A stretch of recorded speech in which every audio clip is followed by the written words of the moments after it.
Greetings, background. We're going to be looking at how we can use Wordart in our Microsoft Word document. Yes, very important there.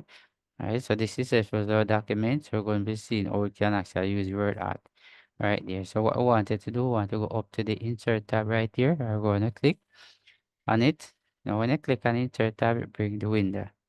Bring down the ribbon instead. If you notice, the command right here, that said text. If you notice, it said Wordart. You're going to click right here. Notice. These are the different types of Wordart.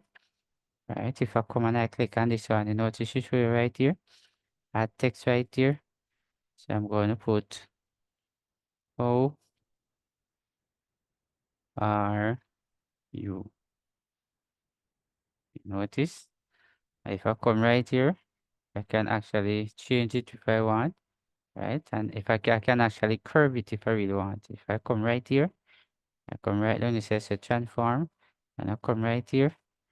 If I click it, you notice it start to curve. If I put the cursor right at the end like this, you notice it literally actually look curve right there, like that. So that's how you can actually use Wordart right here in your Microsoft Word document. I hope you have learned something from this short discourse. Remember to share, like, and subscribe. So thanks for watching. See you in the next video.